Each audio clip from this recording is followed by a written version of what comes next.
I've managed to hire ex-Googlers, ex-Inmobians, people who are not from this sector. My goal is 5 years from now or 3 years from now, some kid is going to come out of campus and have a job from Meta, Google and Collective, and they're going to be confused about where to go. There was Mark Mascarenhas who shared a wall with me. His father and my grandfather built the first two houses in our street. Sachin, Ravi Shastri, everyone were there next to our house, and I could see them through my bedroom window. Welcome to the Indian Silicon Valley podcast. I'm your host Jivraj, and today I have with me a very special guest. Join me in welcoming Vijay Subramanian, who is the co-founder and CEO of one of India's largest talent management companies called the Collective Artist Network. Thank you so much, Vijay, for joining me today. Thank you for having me here. I'm very excited to be hosting you because I've heard from a bunch of people about the amazing things that you're doing, and the audacious vision you lay out, which is to build reliance for creators, is just absolutely phenomenal. I want to deep dive into a lot of your insights, but where I want to start is precisely there. If you can tell us all the amazing thing that Collective does, because there's a bunch of companies now which are doing interesting things, and also why reliance for creators, what does that mean? I think that'll give us context, and then we'll go deeper.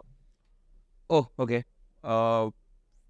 I think for me, it was always about building a foundation of powering the next generation of content curators and creators in the country. I think that, so I keep saying that we are growing on the back of the internet, right? And as long as the internet goes, this opportunity cannot fail. Operators of the business can fail, right? So I think as internet is getting more democratized, smartphone access became easier. I think India historically has had only two pillars of throwing out pop culture icons, right? It's been sport, which has been dealt with predominantly through cricket, and Bollywood, right? I think in the last decade or more, half a decade, I think you've had the advent of what you call the social media stuff, right? So I think for me, the idea is, what do you need as a creator? It's only two things, right? You need financial validation and you need social validation. Yeah. You want to be famous, you want to be rich, and ideally you want to be rich while being famous, right? So can we be the conduit? Can we be the gateway of marrying monetization, stardom, reach, fulfilling dreams, marry that with a scalable business opportunity for all of them? So today when you say reliance for creators, what I mean is, if you look at it at the center, today if you're a creator, you can make content, you can collaborate with other content creators, you can collaborate with brands, we can sort of sell your content to platforms, we can make you get brand ambassadors, we can start a commerce business. It's literally an entire supermarket for a creator in Collective, and hence the analogy. Got it. No, I love that. It makes it very ecosystem-led, very full stack. However, I'd love to understand that some of these capabilities are very different in nature. So when you try to institutionalize a company, and so Collective is doing multiple things, how do you as a founder sort of lay down different pieces of the business? So if you can talk a bit about, how does Big Bang function? Yeah. Let's say, how does the fund come in? There's under 25. There's multiple things happening. How do all of those pillars sort of fit in together? That'll be very interesting to know. Well, I think for me, at the core of it, I wanted to build an organization. I think that's where it starts. I think in our business, historically, you've had mom and pop shops and promoter-led companies. I don't think you've really had a institutional player. In the West, you have Creative Artists Agency, IMG, William Morris, that have been around for close to a century now, right? So how do you build organizational scale? That only happens through building capacity. That only happens through building a work culture that is more institutionalized and corporate, as opposed to it just being about, the classic entertainment way of operating, which is, if you have connects and if you have a network, you milk that for as long as you can. That's never been the ideology. I think the ideology has been to go above and beyond just building a mom and pop promoter-led store. So if you look at Big Bang Social, if you look at Under 25, if you look at Collective Creative Labs, which is our advertising and production company, if you look at the fund, these all have their independent CEOs and business unit heads that are running it. I'd like to believe I'm running a conglomerate. I'd like to believe I'm running a new media network. So think of it to be WPP that houses, everything from Group M to JWT to O&M to various companies within their ecosystem. So we're very well organized. We take pride in having organizational depth and width at the same time. And I think this only happens by building a work culture with an eye on institutionalization. And that's been my entire core, for the last 5-6 years, ever since I've decided to scale the company at the rate it's scaling right. Got it. Very fascinating. I want to double click there and understand that, a lot of folks talk about building services companies, and I will generalize here. I know there's a tech component, there's a tech platform, etc. as well. But when you're trying to scale a services company, it usually becomes a human bottleneck, right? And, I was talking to folks familiar with you, and they point out that you're a very special sort of people's person. You've led very well. Talk to us about what the learnings have been as you expand some of these verticals, as you get maybe external people to work for you. How has that sort of helped you sort of scale a services company? Very interesting question. I think firstly, in your head, you need to understand that how do you productize a service company is also very important. Yeah. So we're kind of moving in that direction by owning more IP, by taking more. So that's what Gruhas Collective is. It's basically having ownership in consumer brands. Under 25, it's our own IP. Right? We have our own summit, we have our own product, we have our own tech app. Big Bang Social, we have our own product, we are running our own IPs, we have, white label properties that we make for clients. I think the biggest, however, your second part of your question is a lot more interesting because it's a lot more personal as a personal journey. I think when you're looking to do an industry first, which is in some shape or form what we're trying to do at scale, right? There are no reference points really. Yeah. If you ask me, Vijay, do you have a reference point for building a talent management company? Yes. If you have reference point for building an event IP-led company, yes. If you ask me, is there a reference point on a tech company? Yes. Is there a reference point on a VC? Yes. But when you put all of them together to make all of them sort of spin parallelly, do you have a reference point? No. Right? So I think for me, the biggest challenge or the biggest thing is, how do I convince my people every day that what we're doing is innovative in the services space at a group level, right? For sure, there are other influencer companies, there are other talent companies, there are other event festival companies, but when it all comes together, I don't think there is a unified force like Collective. And for that to happen, it's a lot of time that you spend internally with training. It's a lot of time you spend internally with contextualizing, and you'll fail. Right, I don't think I've been successful through and through. I think there have been failures, but like Jeff Bezos says, 70% success is success, right? And you go with it. So for me, I think setting context to what you're building is so important. So I'm very hard about my town halls. I'm very hard about company information and dissemination. I'm very hard about transparency of information at a company level about what we're doing, so that everyone is in a position to meet somebody for coffee and say, oh, you know what, we have a fund. Oh, you know what, we have a student community. Oh, you know what, we have a creator tech platform. So I think information, transparency, and I think as you start scaling, how do you ensure that there is room for growth, not just monetary, but also, truly career growth for people. So if you ask me what's my win is very simple. I've managed to hire people from, I've managed to hire ex-Googlers, ex-Inmobians, people who are not from this sector. So if you ask me, my goal is 5 years from now or 3 years from now, some kid is going to come out of campus and have a job from Meta, Google, and Collective, and they're going to be confused about where to go. Yeah. That really is Eureka. Awesome. I love that North Star. And as you're explaining also, I'm amazed at the confluence of everything that's come together. It truly feels full stack. And I think that's very, very exciting. Why don't we take a step back, Vijay, and understand how this all perhaps began also. There's this, famous story of you. You were in a band and you are very passionate about music yourself. You didn't decide to pursue the on-stage performance, but you continued to be the person who would put people on stage. What was the point of genesis where you had your Jerry Maguire moment? If you can walk us through what that was like. You worked at a sports management agency, if I'm not wrong. So why don't you take us maybe down memory lane and talk to us about how this all came together, and then we'll go bit by bit. Playing in Synapse, which was my band, gave me a very clear North Star that boss, ये mechanical engineering मेरे से होगा नहीं. I realized that for me, academics was still at that point in time more just a tick in the box as a safety nest. But I was very drawn to entertainment. I was very, very clear that this is where I want to be. I was in front of stage for more than a decade of my life. I've always been fond of audiences. I've always loved performing. I've always loved being on stage. But I think I realized that heavy metal wasn't really a career one could make money off. So when I started working with, I don't think I had one moment.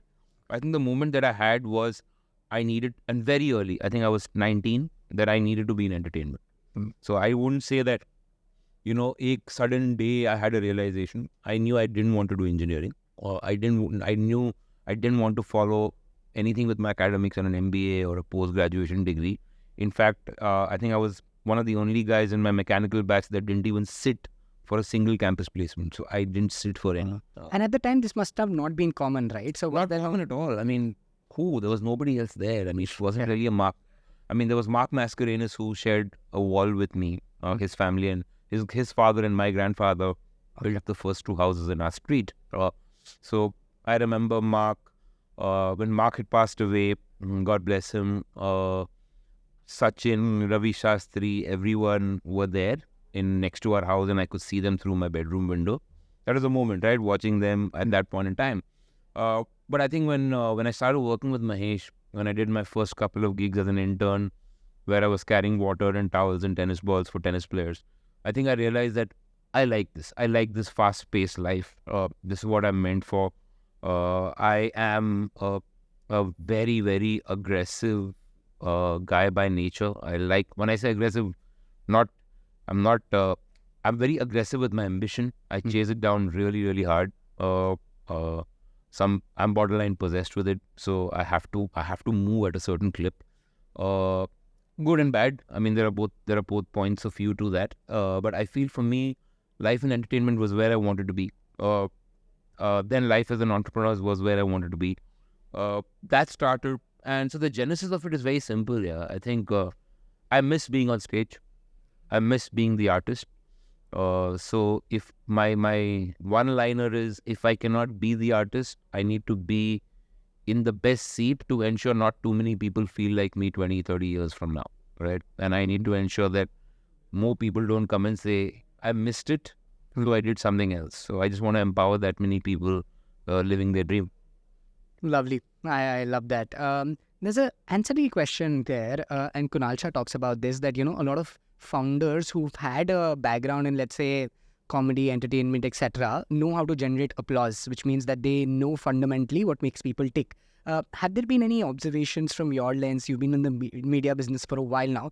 If you had to really summarize what consumers love to watch and how do you generate applause? This is very abstract in nature, but just to borrow from your learnings. I think for me, the broad fundamental is very clear. I think audience gets authenticity. I think that's absolutely clear. I think they get you being real, right? In fact, one of the biggest things that I've noticed, I mean, stardom has completely redefined itself, right? Shark Tank has given you stars today, right? You never thought that running a business would ever make you a star, right? You always thought that it will make you money, it will make you wealth, it will make you famous, but it won't make you a star. But I feel what really sticks today is true blue authenticity, right? And I think that goes in the kind of cinema you watch. That goes, so today, there was a point in time where if a cricketer had tattoos, people would have a problem with it, right? But today you love your cricketers who wear it on their sleeve. Cricketers who have spunky hairdos, you give them that go ahead. You have a point in time today where music has developed so much, right? And I just feel that if you don't really have core authenticity, even as a creator, even on this podcast, because look at you guys, I mean, you guys are creating media assets, right? I mean, why are you doing a podcast, right? You're doing a podcast because I'm guessing some part of your audience is really sticking to what they want to hear. And that's where I even advise all my creators, right? It's really not about what makes you stick. It's actually about why you're doing it, right? Because if you start, you will never make a film that's a hit film on this. No concept like ये picture तो hit. काफी picture flop होती है. आपने कभी सोचा भी नहीं था कि the scales of certain hit films will go the way they are. It's like every IPL there is a new star, right? I don't think anybody's walking into that cricket pitch saying, आज मैं ये IPL के बाद मैं star बनूंगा, right? So I think that's a bad question. I think that's a bad thought where your input is driven by the potential optics. I think you really have to believe in what you're doing. I believe that I will give 1 million people jobs in the next 3 to 5 years. I believe I'll be accretive to the GDP of the country. And that's why I'm doing what I'm doing. So I believe in that. Now, that's just my belief and my absolute conviction in that belief. So similarly, if you're making content, you shouldn't do this just because there's so many podcasts. You should do this because there's actually a reason to win. Yeah. Right. That's amazing. I think that summarizes core motivation really well and what makes people tick. Coming back to the timelines, right? Now you've identified entertainment is where you want to be. 2009 is when you get started in the journey. But since then, media's changed multifold. And what you have exhibited really well, in past conversations, etc., is how this has evolved. If you had to give us a landscape breakdown of what it was like in 2009 to how it's become, and you also have like these strong thoughts on what it can become.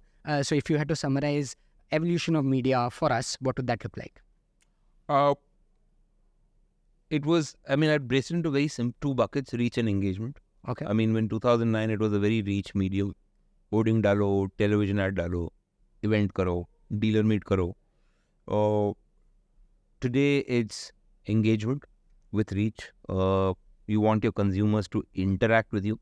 You don't just want it to be one-way communication. So I think there's a lot that gets spoken about technology, ye, wo, falana, dimka, but what has happened is, aapki reality kya hai? Today, you can engage in a conversation like this. In 2009, this would have been a print interview or a television interview, right? Today, you didn't have this on YouTube or Spotify or as a podcast available. So I would say that what I've seen change is technology has powered digital. Digital has grown the size of media. I don't think you can still compete with 200 million television homes. I think that's still a very, very tough reach to compete with. But I feel what has happened is on top of that, you've had a surface of digital marketing. I think that's really created a lot of impact. So I would say that it's become a sum of television plus print plus digital. In digital, it's even more bifurcated. I think creators were not that big. I think it first started with big influencers. Then now suddenly this micro nano transactions have become so big.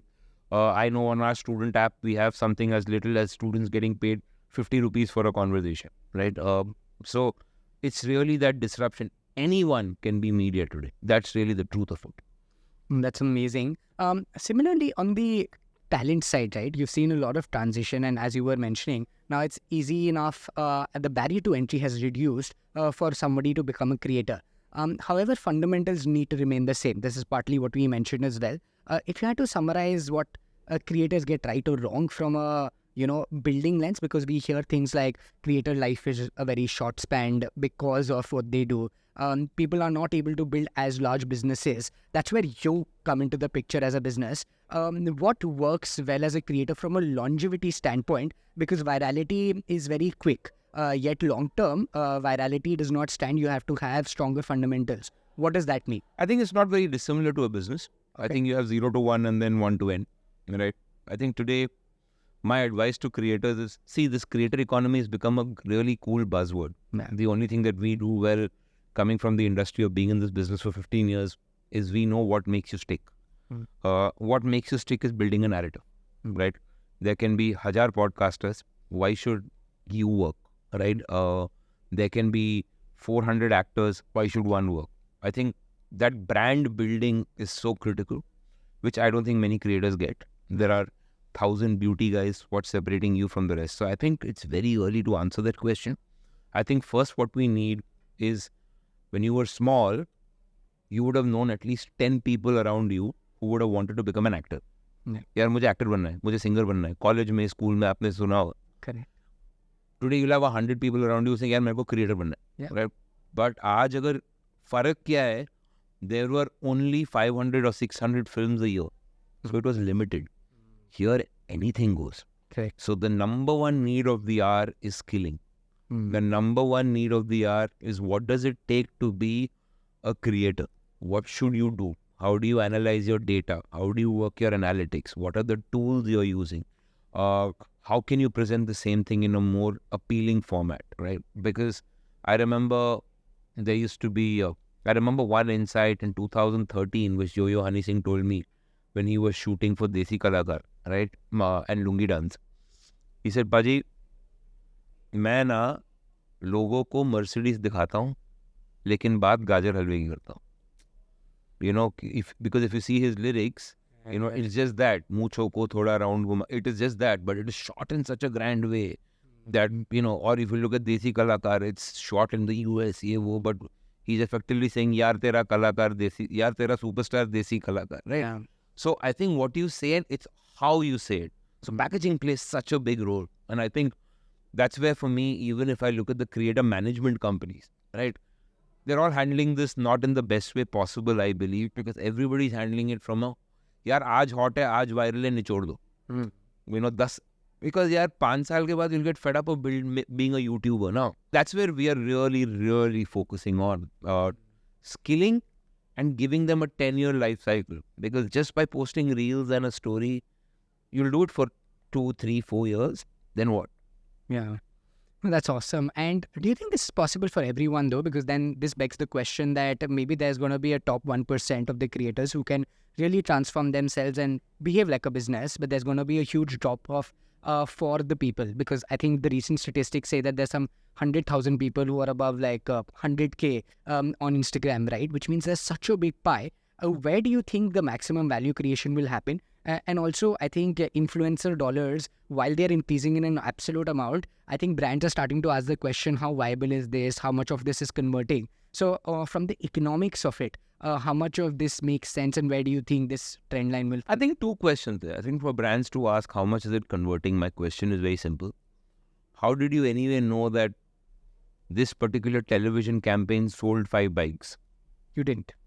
So same question. Fair. Right. Are you doing it for the sales? Or are you doing it for saliency? So understand your objectives and go accordingly. Because I feel that's where the cookie crumbles with brands. Because let's face it, commerce through creators has not been established. Yeah. I mean, if the big retailers haven't been able to establish it, there is no creator cohort that's establishing it for sure.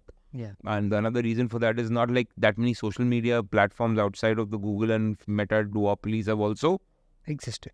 Sustained more than existed, right? So that's question number 1. And just to double click, what is your learning been by talking to multiple brands over the years? Do you think like they need to be trained? Okay. So let's be very clear. I don't think brands know it. I think today startup brands and venture funded companies get influencer marketing because that's all they can afford. But if you look at this is our big press right now. If you look at your big companies, your Fortune 500, your industries, they don't know it. We are in that process of getting them. I mean, like everyone else, all of us are in that process of learning and building this up together. Because I think this is a form of marketing which is not playing in the millions straight away. You know, it's not reaching out to 5,000 pin codes simultaneously, right? Correct. For that logic. So I think startups get it. They're a little bit more evolved because it's a product of affordability, not desire. I think the more and more you will see that will happen. As we just did the E&Y report, we're doing about 2,500 crores of influencer marketing this year. It will scale now because the big boys are coming to town. That's where it will scale. DHULs. Yeah. That's where it will scale. That's where opportunity will unlock. But I would like to believe for the next 3 to 4 years, the Pareto principle will apply. It will be an 80-20. It will be 80% of the cream getting, it will be 20% of the cream getting 80% of the work. Because, but I feel where the real multiplier will happen is if somebody cracks commerce, then whoever sells wins. Yeah. It's like China, right? Whoever sells wins, right? So that's really the conversation. So if you're looking at the creator business as influencer marketing, I don't think you have 80 million creators. You have gin chun ke 3-4 million at best who make money. If you're looking at commerce, tab to yaar, anybody can make content and anybody can make money as long as they're selling. Got it. A lot of these creator companies have been launched in startups and that hasn't been as successful somehow. And we're talking about infrastructure plays, we're talking about tech platforms, we're talking about, some travel companies are coming up which will facilitate creator monetization. Do you think there are legs to building a product in this business, or do you think a collective like yours is most suited to facilitate creator monetization? See, let's look at it, right? At 2,500 crores of money being paid to creators, it's not $1 billion market for $1 billion company. Sure. So I keep saying this, fundamentally creator tech if it's built for influencer marketing, will fail. Because India is a country where the lift needs a liftman. Yeah. If you know of a brand manager who will negotiate with 100 celebrities, 100 creators, tell them what time to post, moderate their content, throw in all the AI that you want. Yeah. वो जितना भी jargon भेज दो उधर, आप मेरे को एक brand manager दो who will run a 300 capacity influencer marketing campaign completely autonomously without a human. Yeah. Not possible. So that's out of the window. So you can only solve for discovery. You can only solve for data. You can only solve for analytics, which is easy to build. Sure. What can't you build? You can't build, because it's dating back to the advertiser, you can't really build trust with the advertiser. That is something you have to build over time. That's your credence, your reputation, all of that thing. So I think this whole, when creator economy, I evaluated a bunch of acquisitions. I went through with none except for under 25. And there's another one that we're doing in the next week. The only reason I acquired them was there's an underlying IP. Otherwise, everyone was selling me a widget with a database, which, to be honest with you, if I hire 70 people to make telephone calls to brands, that database and that widget is pointless. Because essentially they're all telling you a version of a back-ended Excel sheet. Yeah. That's really what it is. So I think I'm more interested in how creator tech will evolve, which is how you as a creator can make this podcast easier. Yeah. If you today have a tool that can simulcast this podcast in 8 languages, format agnostic, you might pay me money for that tech. Yeah. But I don't think that's coming from the brand. I think in creator tech, the money will come from the creator. Got it. That's interesting. And yeah, I think the market is really not there. But fascinating insights, Vijay. I'd also love to understand, and this was I did a quick poll. This was the most desired question. But people want to really know how to be successful as a creator. We've spoken on monetization channels, we've spoken on methods. But do any significant examples come to mind? Because you've been a part of these journeys, which are really household names now, Bhuvan Bam, etc., that you named. And you've also worked with very different personas of creators, the creators of celebrities you worked with, musicians, artists, etc. The answer to that is very simple. And I've happened to have the good fortune of working with some of the smartest and most creative minds in the country. Whether it is actors, whether it is singers, whether it is comics, businessmen, founders, etc. I think fundamentally what's really stuck out is if they are very clear in their goal definition. And goal definition is threefold, right? And I keep saying I'm actually using this as a big way of evaluating performance internally with employees, right? There is social, there is emotional, there is financial validation, right? Some people just want money, which is okay. Then your goal is defined. Some people want to build legacy. That's a bit social. That may at times be at odds with money. Some people want to do it stably. Some people want to do it every day. That's an emotional state, right? Yeah. Whether you want to work 24 hours, whether you want to work 12 hours, 5 hours, 8 hours, 10 hours, 7 days straight. It's at the confluence of all those three that you define a purpose. Anyone who makes money may make money a lot in the short run, but I don't think only money-minded people have ever been able to build long-term legacy, right? So I would like to err on not what makes them click. It's what makes them click is their why. What? I'm a content creator. How? I'll produce content. It's the why. Why are you doing what you do, right? Because if you want to make money, you can make money every day. But I think fundamentally, if you see the best minds that have really worked have been because they wanted to fix their names in the annals of time as being some kind of legacy players. So I think that's my question to talents, right? So if you come to, so I choose to, everybody loves the money, nobody will say no, but I choose to play for longer term bets because I'm young myself. I think I'm going to do this for the next 25, 30 years of my life. So I'm not in any hurry. I don't have to build this this giant of a company if I was in for the short term cash flow. Just managing some bunch of celebrities can do that for you. But if you really want to build an institute, so my goals are more social. And that's the same conversation, right? It's like, bro, what do you want to build? Yeah. Right? And tell me where you want to be 10 years from now. You may get there, you may not, but once you decide your destination, you can actually traverse the right road. Yeah, that's very exciting. A lot of these journeys are also in hindsight, right? What are signals in the moment that help you define whom to work with? A lot of what does legacy really look like? How do you build conviction in a person and know that this person's going to be around for the next decade and more? You know, if you see Rockstar, there was a beautiful line where Shami Kapoor is suddenly seen Janardhan Jharkhand's, I think that's Ranbir's character, sing, and then in a room he says, "Ispe dal do," right, to his owner. As people whose job is to, it's a gut data. It's not data. I don't necessarily look at, oh, 2 million views ho gaye, ya picture 2000 crore kar gayi. It's a gut feel, right? Because you are as much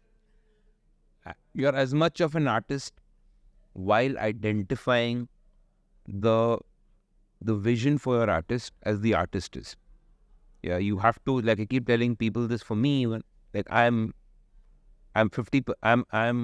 believe that for me, the talent that I personally work with, and I don't do that across the board. I work with very, very handful. I would like to believe that I can outdream them, right? For themselves, right? And I think that really is the way to go. Can you have a larger ambition, which may at times, and that's not very different to employees. I'll look at an employee with a lot of fire and say, my vision for you may be bigger than your own vision for yourself, right? And I feel it's only in those moments when you see those conversations, when you go deep, and when you have those chats, that you realize, yeah, you're having fun with the person, na? Yeah. A lot of it is energy. Yeah. 2 saal zyada lagega, koi problem nahi, banayenge. So I think that's where it really sits well for me. So I don't think there's one moment. It's just that you get it. It's like, a hit song as a musician, yeah, the song will go. Got it. Don't change it. So much of it is gut for sure. I'd be curious to also understand, Vijay, like from your years of talent management purely, right? You've spoken in the past about how you can't look at yourself as an agent or a broker. You have to really be, the shadow of the talent itself. So what are learnings that have worked on that front? What do you think defines a great talent manager? Letting go of short-term money for a long-term vision, very important. I would always like to believe that for me, I'm your partner, right? I hate the word manager, any of that, because that's like, I'm not a real estate agent selling flats, for which I'm getting paid a brokerage, right? I'm here trying to build someone's career, right? For that, I have to be invested. So if you ask me, what makes a great talent partner stroke agent, is your ability to dream big, is your ability to stay invested. And now that's a gray line, right? I need to be personally invested. Right? I need to love you. And I love my clients, right? Like, I love them, right? That's the word. I don't like them. I don't enjoy being with them. I love them, right? Simple fact. So I feel for me, it's absolutely clear that you have to be invested. You have to have, if today you're making 100 rupees, but that's going to create a long-term damage of even 70 rupees, you have to say no to the 100 rupees. Of course, then the talent takes their call finally if they want to or not want to, but you have to prepare for the long term, because that's how you build long-term sustainable careers and brands, right? You're with your talent. For me, both me and the talent serve brand X, right? They are as much in service of their brand X as anyone else. So that's how you work towards it, right? It's like, even as the founder of the company, I'm serving Collective, right? Collective and I have to be two separate entities. That's the only way you'll make a good decision, right? You keep saying company first, right? What's good for the company is good for the shareholders, is good for the employees, is good for your product. Similarly, what's good for the brand of the talent is good for the talent and is good for the agent. So you really have to look at it from a pyramid of what's good for that? What's the vision? What's your Nike? Just do it. What's your one line? Got it. That's amazing. For both of these points, do any significant stories, examples come to mind, like where you knew in the moment that this person is going to make it big, you signed them, or where a true partnership came to be? Yeah, I think a lot of them, yeah. I think luckily today Collective, by God's grace, has built its... We sleep on the bed we've laid, right? So a lot of these conversations are very, very bare. Close, but one of the things that outside in does not get visible as much is what happens behind the scenes when you're managing creators or what they are doing, because a lot of the gratification is the stardom that gets visible, but that's not what A lot of work. audience It's a lot of work. Yeah, talk to us about what the preparation behind the Well, look, stardom is. the guys who make it, the guys who I told you are in it for the long term, they are... It's a big sacrifice, from the food they eat to the routines they have to the lives they lead. It's not easy. All that glitters is not gold is a very, very true saying, because it's a tough life. I mean, you're in public eye all the time, in a country which is so stark raised. You're talking to me about founders. Number of founders who've called and said, equity deal karte hain, because we're just such a star-driven country. That's the truth. The work that they have to do is very hard. They're completely entitled to benefit from the outcomes of that, be it public adulation, be it the money, be it any of it. I don't believe in celebrity and creator bashing. I think it's unfair for anyone to pay, for anyone to be distributed, because because the work that they do it's from the time they wake up to the time they go to sleep. It's a life of being under the scanner, and that's not easy. Yeah. I think that helps to, have a lot of empathy. We do know there's a lot of work that goes in, but when people like you testify to it and talk about it, I think that just brings a lot of strong empathy as a consumer, as somebody who is also trying to understand the business. But coming back to perhaps the business, and we'll close out the loop, right? One of the things that I really want to understand from you is culture, right? In service-driven orgs, again, I'm stereotyping only to understand how it works. It's easy to just be very focused on immediate execution, right?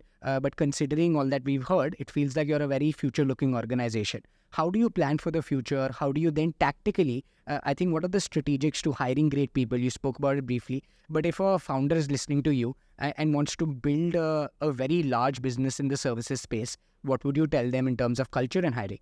Tough question, because I think we grapple with that question every day. Because our business is being formed. I don't think the industry is created, and I definitely hope that we'd be the first ones to institutionalize it. Any which way, then. Sure.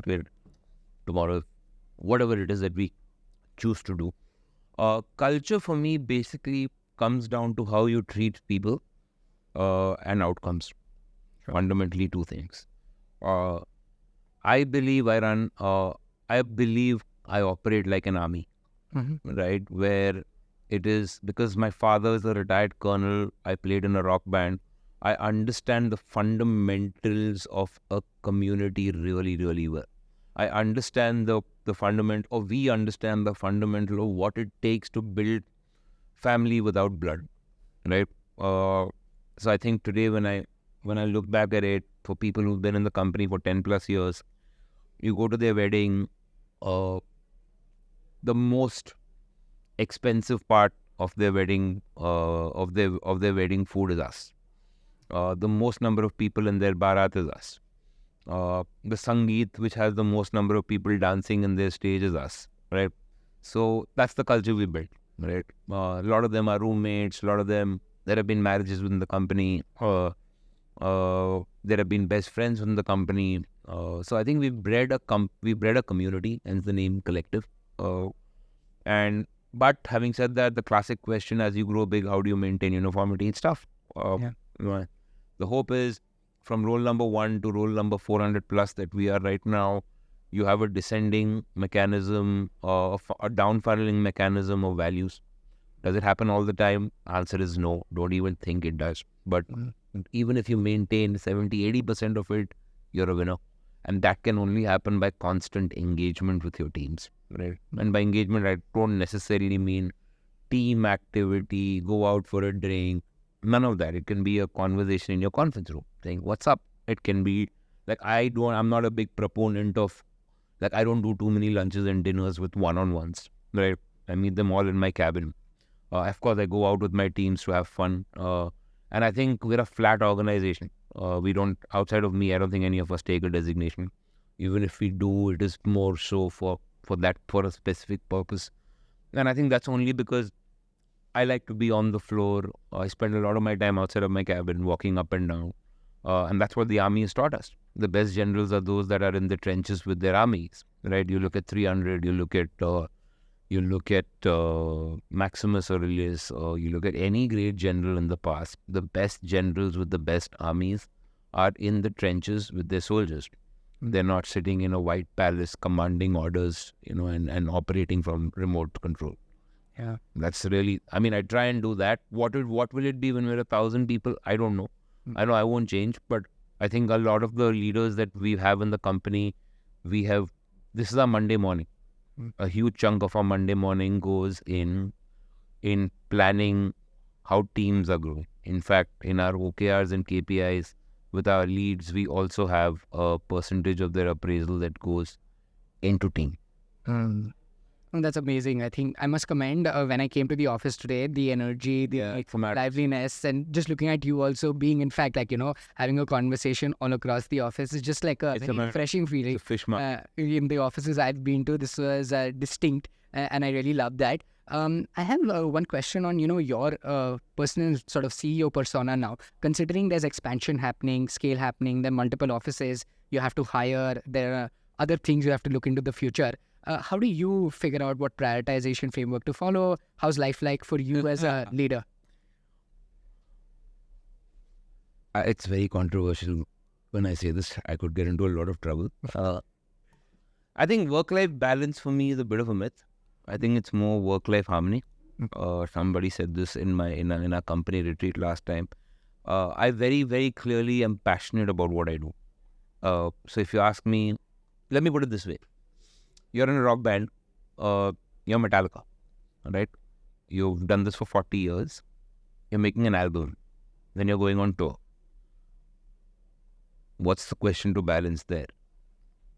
There's no question, right? You're living your passion. If you're an actor, you're shooting 10 films.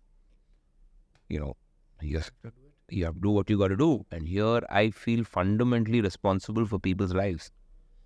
So that's an added pressure.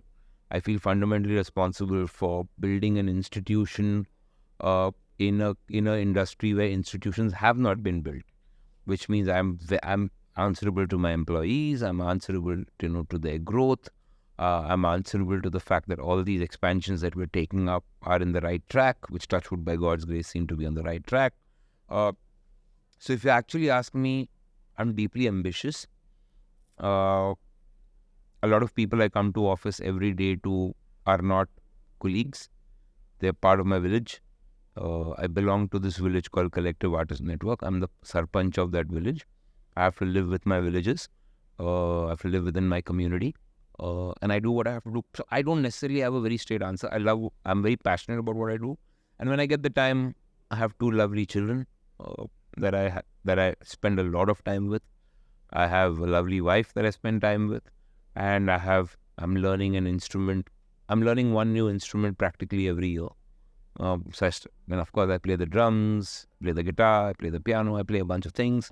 And I immerse myself in music. That's my meditation. So I don't do yoga because I figured out in the last 6 months, for me, playing music every day is my form of meditation. That's lovely. I think that summarizes so much of how founders of fast-paced organizations think and humanizes much of it. As we closed out, I have a series of just final questions that I ask most guests on the show. One of the things there, and you partly answered it, but if I had to ask a group of your friends to describe Vijay, what would they say? Wow. What would you say? I would think aggressive. Mm-hmm. I would think trusting, Uh-huh. loyal. Uh-huh. Someone who will take a bullet for you. I would like to think that. I'm hoping. Cannot you agree? No. Okay. Aggressive, loyal, trustworthy, hugger. I hug people. I believe in physically. I envelop my children, right? I hug people I love. So yeah, I think hugger will be there, and ambitious. It Amazing. will be 5. Amazing. Interesting adjectives and all fascinating ones. The other one that I usually receive a fumble before is if you had to highlight one superpower as well as highlight one thing that you're afraid of and fear, what would that be? Superpower. Yes. Amongst the many. No, I don't have any. Well, I don't take no. Okay. It's I think my biggest superpower is I would like to believe, if I was to look at it from the outside, I think I'm one of the most resilient people I know. So I think resilience is a superpower for me, as far as because it's just how I wake up every morning. I wake up every morning with an armor, right? Saying, okay, I'm going to do this, right? Weakness is that resilience, because I don't know how to say no. So I don't know where to stop trying. And I think I don't let go. So if I love you, you have to do something really wrong for me to let go of you. I don't let people go easily. I mean, if I let people go, they're out of my life. It's as simple as that. I'll never look at them again. But I think that's my biggest weakness, that I hold, that I don't let go. Sure. Very interesting. Very interesting. The second last question, Vijay, is more to do with if you had to summarize what has gotten you here from a standpoint of saying that, okay, you seem like a very diverse individual, you've been an army kid, you've, been into music, there's a lot of these diverse skills that you have, while you have strong values as well. If you had to just summarize, and it could be a culmination of people, we've received some very interesting responses, but the short of it is, what has led you to be where you are? I'm an obsessive guy. Okay. I'm obsessive to my passion. And that leads to it. I think resilience obsession is very correlated. I'm the first guy in, last guy out. In office, literally. Brilliant. I'm obsessed. I think that summarizes very well. For the last question, and this is stereotypical, but let's go down memory lane. If you could go and talk or write a letter to your younger self, right? Wow. There's this... You're speaking like a therapist. I don't intend on. But the idea is to just summarize the host of learnings that you've had by being at the helm of what you do today. If you could go back to that, I think there's the intern story that you mentioned, right? You started interning with Mahesh Bhupati's company. So if that's the precise day you could go back to, the idea is to just summarize everything you know today. What would you tell your younger self? And this is just to say that the audience is full of people who want to, in some shape or form, create the impact and value that you have generated. How do we make that happen and simplify their journeys? I'd say to them, I don't think I follow it myself. Let people earn your trust. Don't trust too easily. Okay. I think one of the biggest mistakes I've made personally is I've given away my trust very easily. It's something that I still continue to do. And I know it's a very intangible answer, but for those who get it, they'll understand it a lot more. That along the way, a lot of what you see may not be what you get. Right? So just have the discernment to be very, very particular with your trust. Awesome. Let people earn it. Let people earn your trust. That's an amazing food for thought to end the conversation on. Yeah. Thank you so much, Vijay, for having so kind and gracious with your learners. This has been a pleasure. Lovely conversation, brother. Thank you so much. Thanks, man. Thank you. Thank you.